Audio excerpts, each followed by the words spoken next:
કેમ છો બધા વ્યુઅર્સ મિત્રો? બધાને મહાદેવ હર મિત્રો. તો ચાલો મિત્રો, આજે હું તમારા માટે ફરી વખત એક સરસ મજાનો વિડીયો લઈને આવી ગયો છું.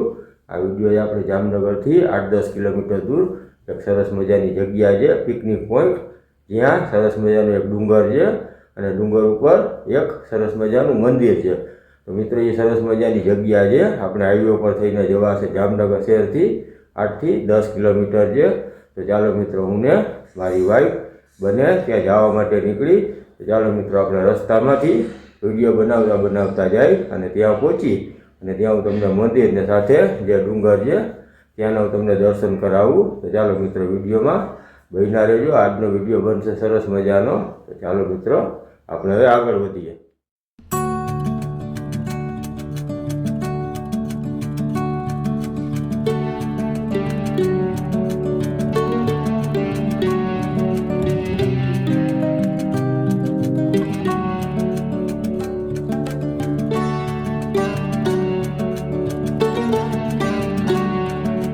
હવે આપણે આવી ગયા છીએ મિત્રો હાઈવે ઉપર. સામે જે દેખાય છે તે છે મોરકડાનું પાટિયું અને આપણે આ તરફ જાય તો એ છે લાલપુર ચોકડી. આપણે લાલપુર બાયપાસ તરફથી આ તરફ આવી શકી અને આ રોડ જાય છે સીધો ઠેબા ચોકડી થઈ અને રાજકોટ.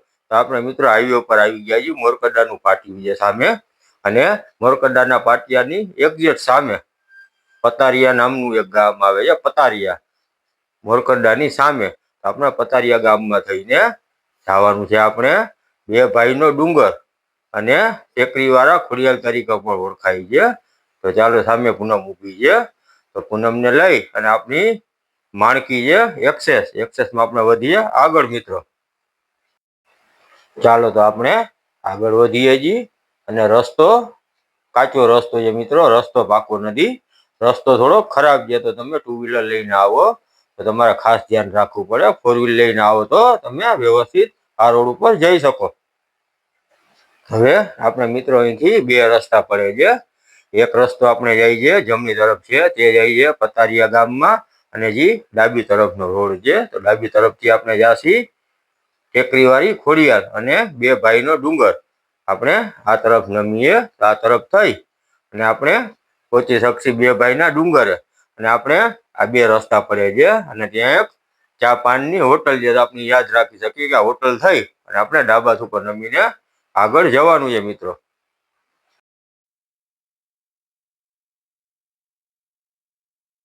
ચાલો તો હવે આપણે પહોંચવા ઉપરથી સામે આપણે ખોડિયાર મંદિરનો એરો માર્યો છે. બે ભાઈના ડુંગર ખોડિયાર મંદિર. તો ચાલો આપણે હવે તે તરફ નમીએ.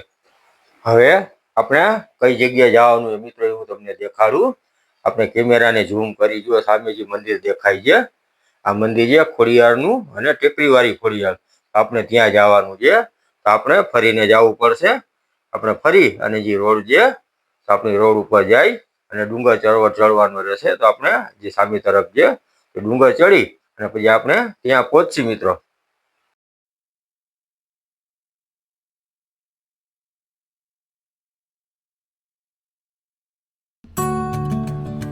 હવે અહીંથી આપણે મિત્રો ગેટમાં પ્રવેશ કરી લીધો છે. હવે અહીંથી જાય છે બે રસ્તા. એક રસ્તો છે જે ડાબી તરફનો રસ્તો છે, ત્યાં તમે પગથિયા આવશે તો તમે પગથિયા ચડીને જઈ શકો. અને જમણી તરફનો રોડ છે તો તે આપણે આ રીતે ગાડી લઈને તમારી 2 વ્હીલર કે 4 વ્હીલર હોય તે લઈને તમે ઉપર ચડી શકો. સરસ મજાનો રોડ છે ને ઢારીઓ છે. રોડ છે જ કાચો છે પણ સરસ છે, સિંગલ પટ્ટીનો રોડ છે. તમે આ રીતે જોઈ લો, સામેથી વાહન આવે છે તો તમે આ રીતે તમારું 4 વ્હીલ પણ ઉપર ડુંગર ઉપર ચડી શકે એ રીતની સરસ મજાની જગ્યા છે. તો ચાલો મિત્રો, આપણે આપણી ગાડી ઉપર ડુંગર આપણે ચડી જઈ. પર્વત ઉપર આપણે પહોંચવા ઉપર જઈ અને આ આવી ગયું મિત્રો મંદિર અને આજે બે ભાઈનો ડુંગર. બે ભાઈના ડુંગર ઉપર આપણે આવી ગયા મિત્રો. ચાલો હવે આપણે ડુંગર ઉપર પહોંચી ગયા અને સૌથી પ્રથમ મિત્રો હું તમને સામે સૂર્યાસ્તમાં છે તો સૂર્યાસ્ત થાય છે સનસેટ. તો તમને સરસ મજાનો સૂર્ય દેવતાનો નજારો દેખાડું. એટલે સરસ મજાનો સૂર્ય દેવતા છે. તમને હું ફરતે જગ્યા દેખાડું. ચાલો મિત્રો, સૌથી પહેલા હું તમને આખી જગ્યા દેખાડી દઉં કે જગ્યા કઈ રીતની છે. એટલે અત્યારે આપણે પહોંચી ગયા છીએ બે ભાઈના ડુંગર ઉપર અને ત્યાંથી હું તમને નીચેનો જે નજારો છે એ તમને હું નજારો દેખાડું.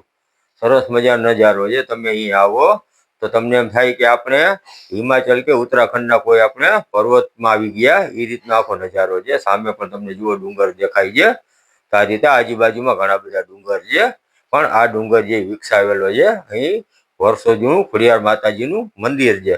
અને બે ભાઈનો ડુંગર કહેવાય છે. પણ હવે બે ભાઈનો ડુંગર ઇતિહાસ તો આપણે ઘણાને પૂછ્યું પણ ઇતિહાસની કોઈને ખબર નથી. પણ આ કહેવાય છે બે ભાઈનો ડુંગર. અને માણસો ખોડિયાર માતાજીના દર્શન કરવા આવે છે. આ રીતનો સરસ મજાનો નજારો છે. તમે કુદરતી દ્રશ્ય જુઓ, તમને એમ થાય કે આપણે ક્યાં આવી ગયા ને એટલી સરસ શાંત જગ્યા છે. સિટીની આજુબાજુમાં આવી શાંત જગ્યા ભાગ્યે જોવા મળે એવી સરસ મજાની જગ્યા છે. તમારા ફરતા સરસ મજાના મંદિર છે. સાથે શાંતિ એટલે ધાર્મિક અને પિકનિક બે વસ્તુ તમે અહીં કરી શકો. લોકો અહીં બધા ફેમિલી સાથે આવે. જોઈ લ્યો સામે પૂનમ પણ બેઠી છે. પૂનમ મંદિર પાસે બેઠીને થાક ખાઈ છે. ચાલો મિત્રો, તો હું તમને સૌથી પહેલા દર્શન કરાવું કાળ ભૈરવ દાદાના. જય કાલ ભૈરવ દાદા. એ કાલ ભૈરવ દાદાની ડેરી છે. સરસ મજાની તેના દર્શન કરો. કાલ ભૈરવ દાદાની બાજુમાં જ હનુમાનજીની મૂર્તિ છે. સરસ મજાની આ મૂર્તિ વર્ષો જૂની છે મિત્રો. તમે એને પૂનમે કાલ ભૈરવના ને હનુમાનજી મહારાજના દર્શન કર્યા. હવે તમને હું આગળ પણ જે મેન મંદિર છે ખોડિયાર માતાજીનું મિત્રો, તો ચાલો હું તમને ત્યાં પણ લઈ જાઉં. જે વચ્ચે સેન્ટરમાં છે ત્યાં જે ખોડિયાર માતાજીનું કહેવાય છે 400 વર્ષ જૂનું મંદિર છે. સ્થાપના 400 વર્ષ પહેલાની છે. જય મા ખોડિયાર. મિત્રો, ખોડિયાર માતાજીના દર્શન કરો. જોઈ સરસ મજાની મૂર્તિ છે. તમને એમ થાય કે માતાજી આપણે સાક્ષાત આશીર્વાદ દેવા બેઠા છે. એવી સરસ મજાની મૂર્તિ છે મિત્રો. તો મૂર્તિના દર્શન કરો. અમે પણ દર્શન કરીએ. તો ચાલો હવે આપણે નજીક જઈને માતાજીના દર્શન કરી લઈએ. આગળ મગર બિરાજમાન છે. વાહન છે ખોડિયાર માતાજીનું અને સામે ખોડિયાર માતાજી બિરાજમાન છે. તો હું પૂનમ દર્શન કરીએ ખોડિયાર માતાજીના. અને પછી મિત્રો તમને આગળ હજી એક સરસ મજાનું મંદિર છે ત્યાંના પણ દર્શન કરાવીએ. ચાલો તો હવે મિત્રો આપણે થોડુંક નીચે ઉતરવાનું છે. થોડાક પગથિયા ઉતરીને એક સરસ મજાનું મંદિર છે. અને એ મંદિર છે મહાદેવનું મિત્રો. મહાદેવનું સરસ મજાનું મંદિર છે. તો આપણે પગથિયા ઉતરી જોઈ લો. પહેલા હું તમને બધી આપણે મૂર્તિ છે બધા માતાજીઓની જે તમને મૂર્તિના દર્શન કરાવું. પછી આપણે મંદિરમાં પ્રવેશ કરીએ. અંદર પ્રવેશતા મિત્રો એમ સમજો કે મૂર્તિ અસંખ્ય પ્રમાણમાં આપણા બધા દેવી દેવતાઓ, આપણા ઋષિ મુનિ તપસ્વીઓ બધાની અહીં મૂર્તિઓ રાખેલી છે મિત્રો. જોઈ લ્યો આપણે બે સાઈડ છે તો આખી બે સાઈડ છે તો મૂર્તિથી ભરેલી છે. આપણા બધા ઋષિ મુનિઓ સાથે આપણા દેવી દેવતાઓ, આપણા બધા માતાજીઓ બધાની અહીં મૂર્તિઓ રાખેલી. એવા એક આપણા દેવી દેવતા ન હોય કે જેમની મૂર્તિ અહીં ન રાખેલી હોય મિત્રો. મહાદેવનું મંદિર છે સરસ મજાનું. જોઈ લો બધી બાજુ આપણે મૂર્તિ રાખેલી છે. આગળ વધીને તમને મહાદેવના દર્શન કરાવો મિત્રો. મહાદેવ, શંકર ને પાર્વતીજી બેઠા છે સામે. સરસ મજાનું શિવલિંગ છે મિત્રો. અને તમે જુઓ બીજી બાજુ પણ બધા માતાજી હોય આપણા. બધા માતાજી અને ઋષિ મુનિ હોય બધાની મૂર્તિઓ અહીં રાખેલી છે. તો આ એક સરસ મજાની જોવાલાયક જગ્યાએ તમે અહીં આવો તો આ મહાદેવના મંદિરની મુલાકાત લેવાનું મિત્રો ભૂલતા નહીં.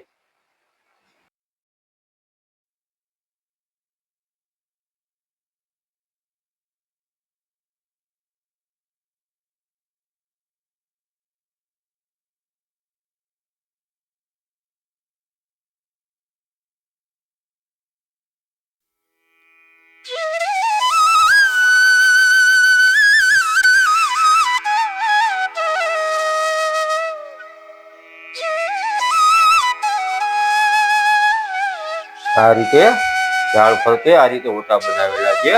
એમ સમજો કે ઘણા માણસો આરામથી બેસી શકે એ રીતની સરસ મજાની વ્યવસ્થા છે. સાથે બેન્ચીસ પણ ઘણી બધી મૂકેલી છે તો તમે આરામથી ત્યાં બેસી પણ શકો. હિંચકા છે નાના બાળકો માટેના. આ રીતે નાના બાળકો માટે પણ સુંદર વ્યવસ્થા છે. તો ભજન સાથે ભોજન તેમજ પિકનિકનો તમે અહીં આનંદ માણી શકો છો.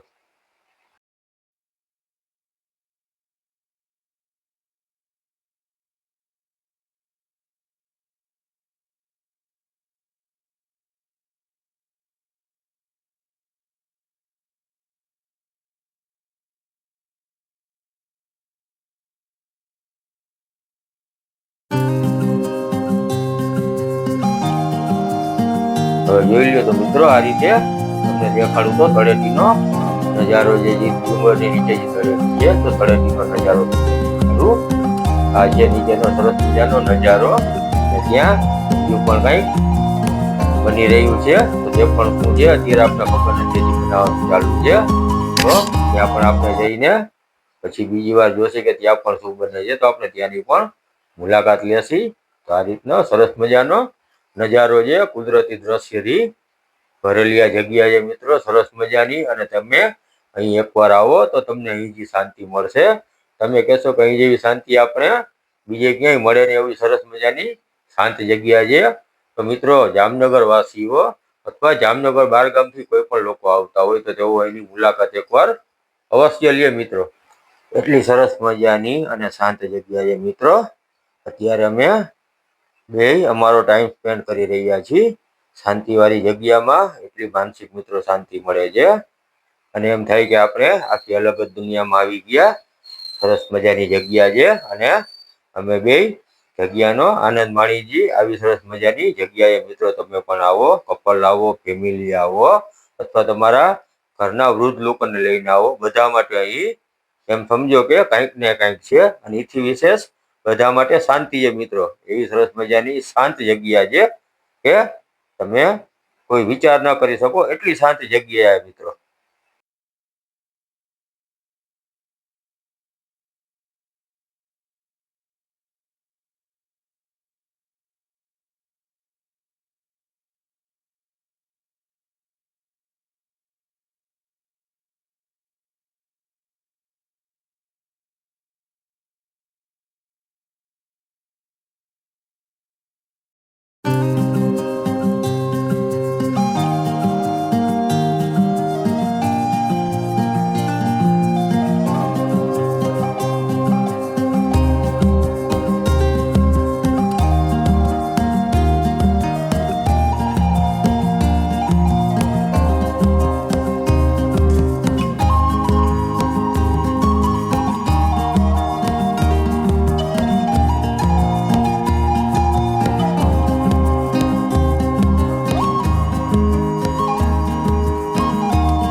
હવે અહીં મિત્રો એક અખંડ ખૂણો પણ અહીં છે.